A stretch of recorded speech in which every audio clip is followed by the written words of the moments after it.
Latest எபிசோடுகளை விளம்பரங்களே இல்லாமல் காணுங்கள்.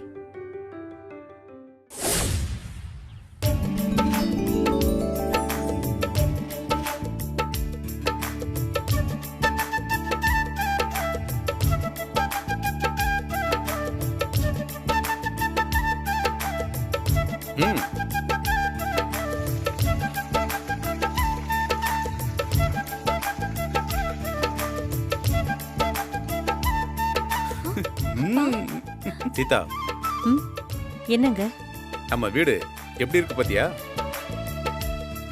எப்படி இருக்கு? தீவித்திடல்ல உணவு திருவிழா நடக்கிற மாதிரி இருக்கு. ஆளுக்கு ஒரு பக்கம் அடுப்பை போட்டு வச்சிருக்காங்க. சீதா, பாரேன், வாழ்க்கையில முதல் முறையா சொந்த காசை செலவு பண்ணி தீபாவளி கொண்டாடுறாங்க.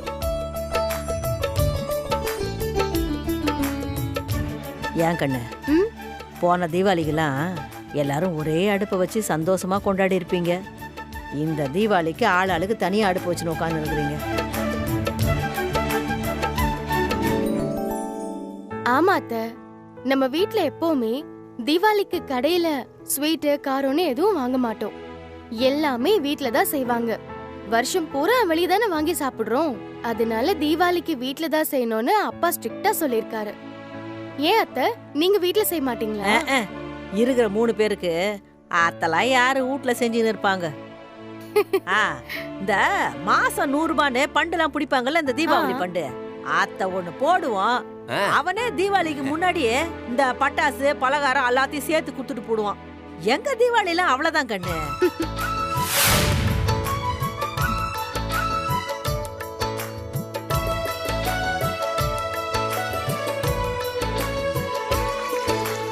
இப்படித்தான் ஒரு தடவை நம்ம சின்ன மைசூர் பாக்கு செய்யறேன்னு சொல்லி கரண்டி குண்டாக்குள்ள போய் மாட்டிக்கிச்சு. எவ்வளவு முயற்சி பண்ணியும் வரவே இல்லையே. அப்பால பட்டையில கொடுத்துதான் அதை எடுத்துட்டு வந்தேன். சரி சரி சரி, நடந்தது தானே சொன்னேன். மாமா, இந்த வருஷம் நான் செய்றேன். தாராளமா செய்யுமா செய்யுமா. சீதா, நாம பண்ணி நாம சாப்பிடறதுக்காக பண்றது, 4 பேருக்கு காட்டுறதுக்காக இல்ல.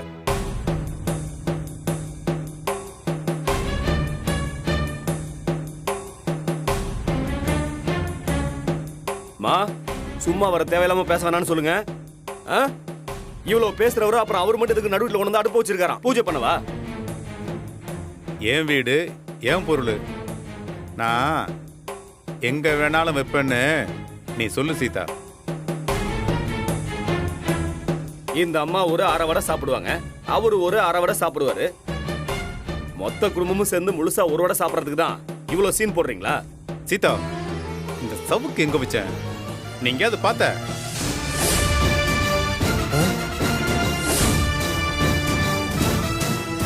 பண்டிகை அதுவுமா எதுக்குங்க தேவையில்லாம விடுங்க.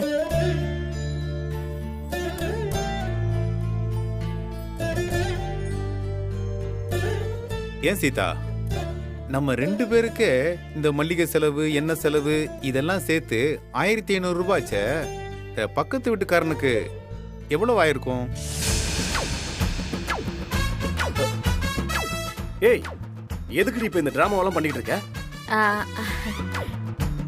இதுக்கு முன்னாடி தான் வீட்டுல நிறைய பேர் இருந்தாங்க, வீட்லயே சுட்டோம். இப்ப இருக்கிறதே 3 பேர் தான். அதுக்கு எதுக்கு உங்க அம்மா இவ்வளவு பெரிய வடை சட்டி வச்சு எதுக்கு இதெல்லாம் பண்ணிட்டு இருக்காங்க? மாப்ள, அக்கம் பக்கம் இருக்கிறவங்களுக்கு எல்லாருக்கும் கொடுக்கணும்ல மாப்ள. எது அக்கம் பக்கமா? ஐயோ, நான் சொன்ன அக்கம் பக்கம் நம்ம தெருவுல இருக்கிறவங்களுக்கு கொடுக்கணும். என்னது? என்ன நினைச்சுக்கிட்டு இருக்கீங்க உங்க மனசுல? எப்படி தெருவுல எல்லாருக்கும் கொடுப்பீங்களா? நம்ம என்ன அன்னதானம் பண்ண போறோம்? ஏங்க, 4 வீட்ல வந்து பலகாரம் கொடுத்தா திரும்பவும் நம்ம வெறும் தட்டாவா கொடுக்கறது? நம்மளும் 4 பலகாரம் போட்டு கொடுக்கணும் இல்லையா? ஏய், எதுக்கடி கொடுக்கணும்? எல்லார் வீட்லயும் அதே வடை, அதே அதிரசம், அதே முறுக்கு தானே சுட போறாங்க. அவங்க சுட்டு அவங்களே சாப்பிட வேண்டியதானே. இதெல்லாம் ஒரு ஃபார்மாலிட்டியா? நீங்க வேற ஏதாவது சொல்லிக்கிட்டு. நீங்க பாருங்க, சூப்பரா வரும், நீங்க பாருங்க. மலரே, நீ என்ன செய்ய போற?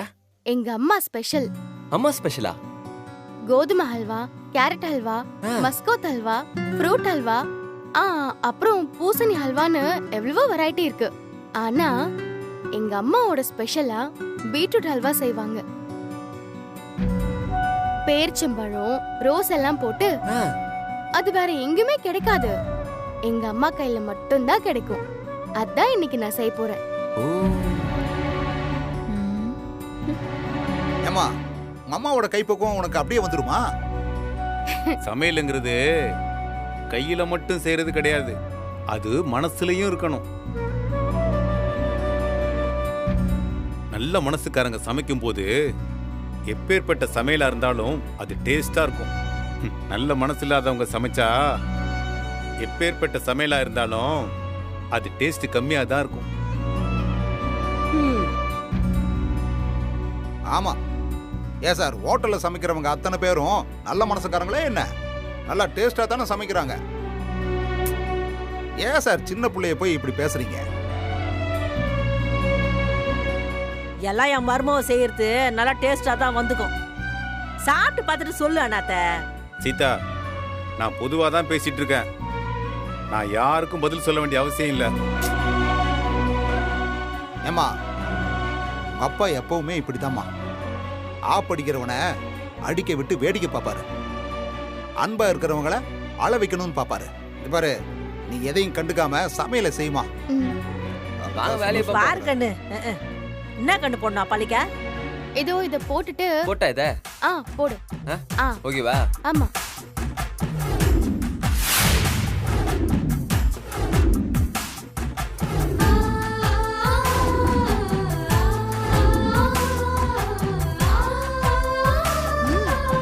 சூப்பரா இருக்குங்க.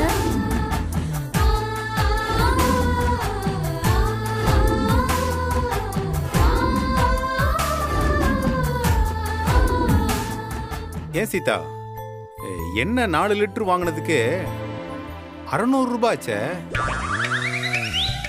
ஏய், அந்த மளிகை பில்லுங்க.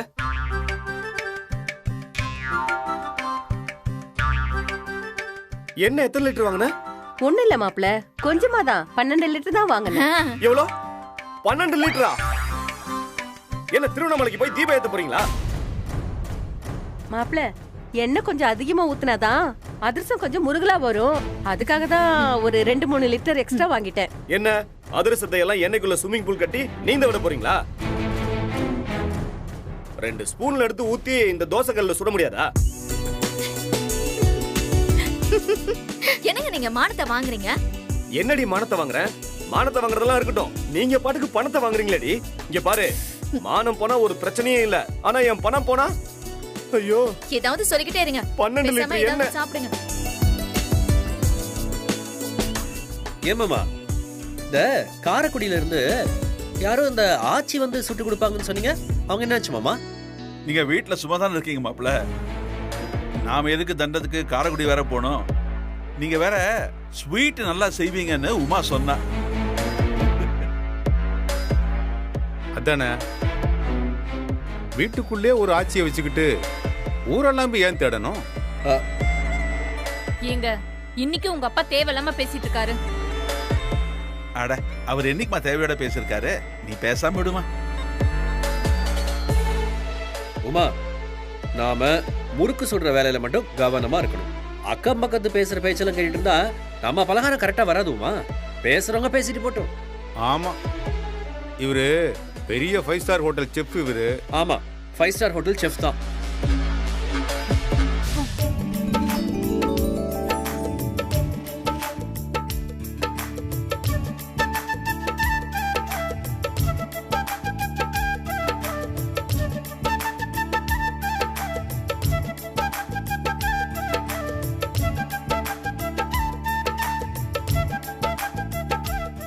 இருங்க. இவனா கண்ணு செல்ஃபி எடுத்துருங்கறா. ஏய், என்ன செல்ஃபி எடுத்து சுத்திக்கிட்டு இருக்க? நீ ஒரு ஐட்டமும் செய்யறதா ஐடியா இல்லையா? இல்ல, சும்மா போட்டோ பிடிச்சு வாட்ஸ்அப்ல எல்லாம் போட்டா சும்மா ஜாலியா பரபரப்பா இருக்கும்ல, அதான். அதான் நீங்க எல்லாரும் சுட்டுட்டு தானே இருக்கீங்க, கொஞ்சம் எனக்கு தர மாட்டீங்களா? நானும் ஜாலியா சாப்பிடுவேன்ல. எனக்கு ஒரு விஷயம் புரியவே இல்ல. ஊர்ல இருக்கிறவங்க எல்லாரும் தம் புருஷன் பொண்டாட்டி பிள்ளைங்களோட தீபாவளி கொண்டாடிட்டு இருக்காங்க, நீ மட்டும் ஏன்டி தனியா உட்கார்ந்துட்டு இருக்க? போய் உன் வேலையை பாரு. உன் பொண்டாட்டி தான் சுட்டு சுட்டு போறல, சாப்பிடு. போடி. ஏய் ரவி, என்னடா? என்ன முறுக்கு சுடுற போல இருக்க? அக்கா கொஞ்சம் கூட. அப்படியே எடுத்து உன் நெத்தியில சூடு வச்சிருவேன். அப்படியே போயிடு. இவனும் கொடுக்க மாட்டான், அவனும் கொடுக்க மாட்டான். லூஸ் பசங்க.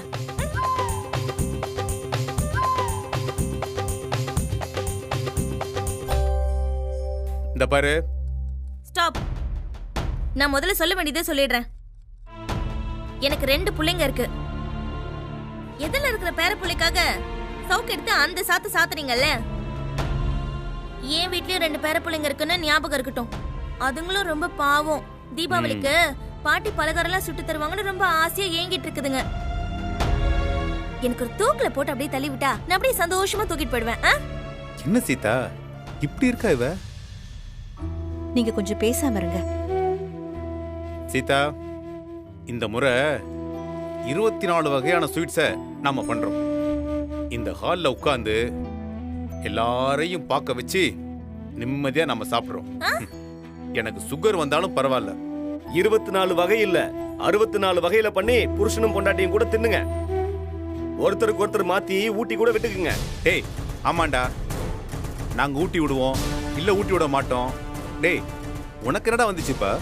பண்டிகைன்றது வயசானவங்க 2 பேர் சேர்ந்து வடை சுட்டு சாப்பிடுற விஷயம் கிடையாது. குடும்பமா எல்லாரும் ஒன்னா சேர்ந்து கொண்டாடுறதுதான் பண்டிகை. சீதா, கண்டவன்லாம் கருத்து சொல்ல ஆரம்பிச்சிட்டான். இந்த குடும்பத்தை மொத்தமா பிரிச்சு விட்டுட்டு பெரிய யோக்கிய மாதிரி பேசுறான் பாரு. பெத்த பிள்ளைங்களை வெளியே துரத்தி விட்டுட்டு நீங்க வாழ்றதெல்லாம் ஒரு வாழ்க்கையா? நீங்க எல்லாம் எப்படிதான் சிரிச்சு பேசி சந்தோஷமா இருக்கீங்கன்னே புரியல. நீங்க 2 பேரும் யார் தெரியுமா? யாருமே இல்லாத அனாதைங்க.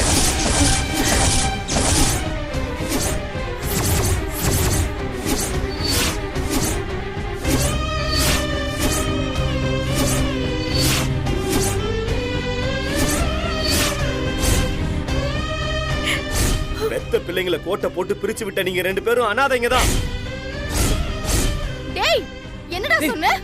யார பார்த்து என்ன சொன்ன? இந்த மாதிரி பேசுற வேலை வச்சுக்காத. பல்லெல்லாம் பேத்துற அவ்வளவுதான் உனக்கு. டேய், என்னடி விட்டா ரொம்ப ஓவரா பேசிக்கிட்டு இருக்க? நான் சொல்லுவேன்டி, பெத்தவங்க இல்லாத பிள்ளைங்க மட்டும் அனாதை கிடையாது. பிள்ளைங்களை விரட்டி விட்ட பெத்தவங்களும் அனாதைங்க தான். இதுங்க 2 அனாதைங்க, அனாதைங்க, அனாதைங்க. கண்ணே, முதல்ல சொன்னா கேளு. வாடா உடே. அவங்க என்ன பேசுறாங்க? வாங்க இப்படி. பாட்டி கூப்பிடுறவள. ஏய், சும்மா கேளுங்கற. வாடா மலரே, நீ வா. அமைதியாரு.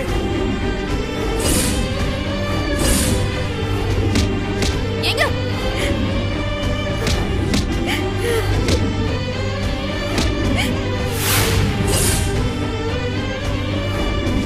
ஏய், சும்மா இருக்க மாட்டியா நீ? ஏய்.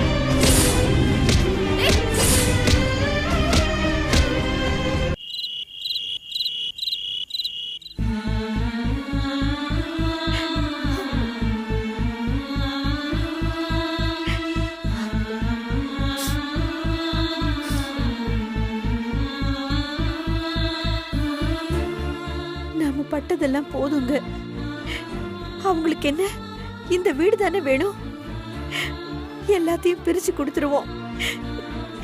நாம எங்கேயாவது போய் இருந்துக்கலாங்க. வீட்டுல சண்டை போட்டு கோடு போட்டு பிரிச்சாலும் கோட்டுக்கு அந்த பக்கம் அவனுங்க இருந்தாலும் அவங்கள தினமும் பக்கத்துல இருந்து பாத்துக்கிட்டாவது சந்தோஷமா இருக்கலான்னு நான் இவ்வளவு நாள் இருந்தேங்க. ஆனா இன்னைக்கு அவன் இப்படி ஒரு வார்த்தை நம்மள பார்த்து கேட்டதுக்கு அப்புறம் என் மனச தாங்கலங்க. தினமும் அவங்க நம்மள பார்க்க அவங்க மனசுல உள்ள வெறுப்பு அதிகமாயிட்டே தாங்க போகுது. இனியும் பெத்த பிள்ளைங்களோட மல்லு கட்டி நின்னு நம்ம என்னங்க சாதிக்க போறோம்? அப்பா இல்ல புள்ள இல்லன்னு என்ன வேணாலும் சொல்லட்டும். ஆனா நம்மள பார்த்து அனாதைங்கன்னு சொல்லிட்டானுங்க. என்னங்க ஒண்ணும் பேசாம இருக்கீங்க? அவனுக்கு எப்பயாச்சும் என்கிட்ட வந்து, அப்பா இந்த வீட்டை எங்க பேருக்கு எழுதி கொடுத்துருங்கன்னு அன்பா கேட்டிருந்தா மறு பேச்சு பேசாம மொத்தத்தையும் அவனுங்களுக்கு தூக்கி போட்டு போயிருப்பேன். ஆனா இந்த வீட்டை அடைஞ்சே திறனுங்கிற பேராசையோட குறுக்கு வழியில அடையணும்னு நினைக்கிறாங்க. நான் என்ன சீதா பண்றது? தான் பண்றது தப்புன்னு புரியாமலே தப்பு பண்றவங்கள நாம என்ன சீதா பண்றது? நம்மளை எவ்வளோ கஷ்டப்படுத்தணுமோ அவ்வளோ கஷ்டப்படுத்தணும்னு தான் அவங்களோட நோக்கமா இருக்கு.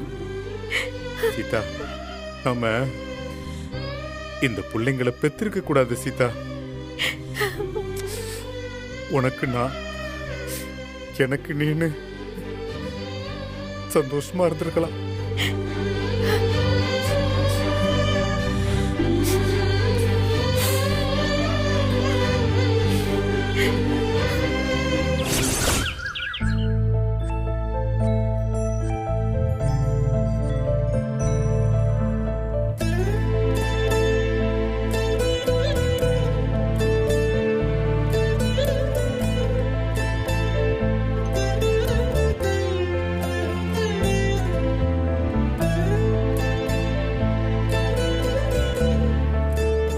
நீங்க இன்னும் குளிக்கலையா?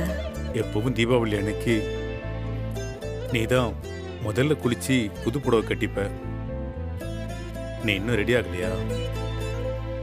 என்ன சீதா, அனாதைங்களுக்கு எதுக்கு தீபாவளின்னு யோசிக்கிறியா?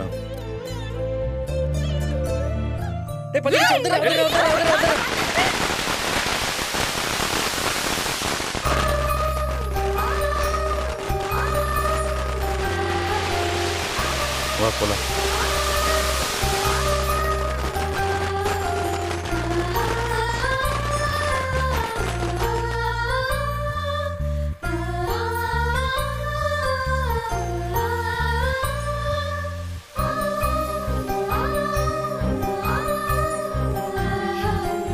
ஏன் கண்ணு தலை தீபாவளி அதுமா அவன் எங்க கண்ணு போனா?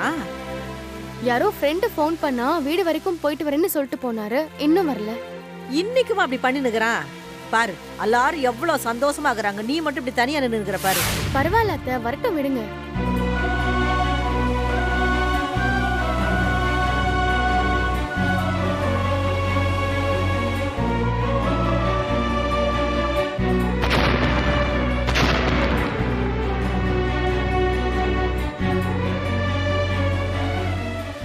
மலர் கண்ணு, அத்தை உங்க அப்பாவும் அம்மாவும் வந்துக்கிறாங்க. அவங்களாண்ட பலகாரத்தை குத்துட்டு காலில் விழுந்து ஆசீர்வாதம் வாங்க போ. சின்ன வேணாம் சின்ன, நல்ல நாள் அதுவுமா பிள்ளை ஏதாவது சொல்லிட்டாருன்னா சங்கடமாயிரும். எதுக்கு தேவையில்லாத பிரச்சனை? யோ முடியா, பெரியவங்க பாவம் தனியா நிக்கிறாங்கல்ல. சின்ன, நடந்ததெல்லாம் நீ பார்த்தல்ல. அவங்க 2 பேரும் வருத்தத்தில் இருப்பாங்க. இப்ப போக வேண்டாம் சின்ன, எல்லாத்தையும் நாம அப்புறமா பேசிக்கலாம்.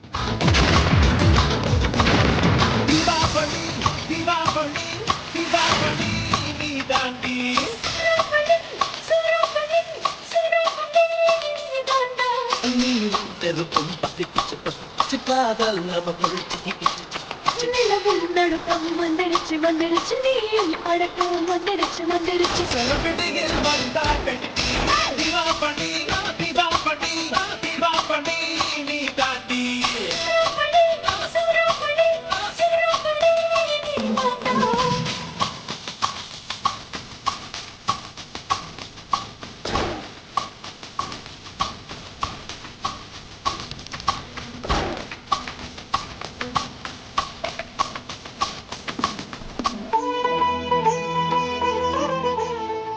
என்ன சீதா, இதெல்லாம் பார்த்தா உனக்கு வெறுப்பா இருக்கா? இல்லைங்க, நம்மள சங்கடப்படுத்தணும்னு இவங்கெல்லாம் ஒண்ணா இருக்காங்களே, என்னைக்கும் இதே மாதிரி ஒத்துமையா இருந்தாலே போதும்.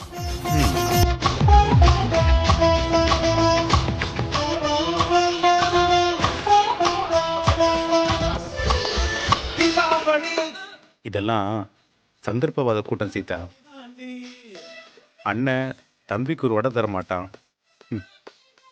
தம்பி அண்ணனுக்கு ஒரு வடை கொடுக்க அவன் பொண்டாட்டியை பார்ப்பான். அக்கா அசந்த நேரத்தில் 2 வடையும் தூக்கிட்டு போயிடுவா. இதுங்களாவது ஒன்றா இருக்கிறதாவது.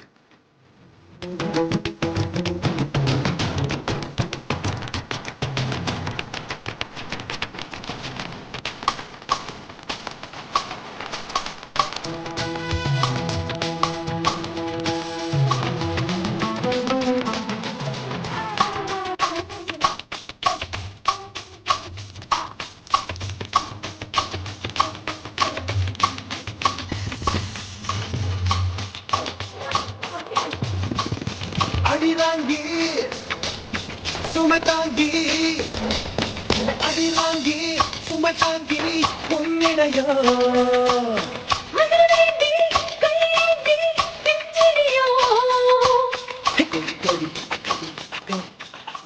சீதா வா.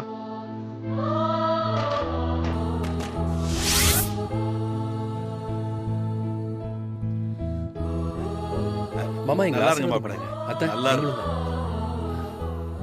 ஏய் மேகலா வா வா மாமா எங்களையும் ஆசீர்வாதம் பண்ணுங்க. நல்லா இருங்க நல்லா இருங்க. ஆசீர்வாதம் வாங்கலாம் வாங்க. மாப்பிள்ள நீங்க இருக்கீங்களே என்ன ஆசீர்வாதம் பண்ணுமா. நல்லா இருமா.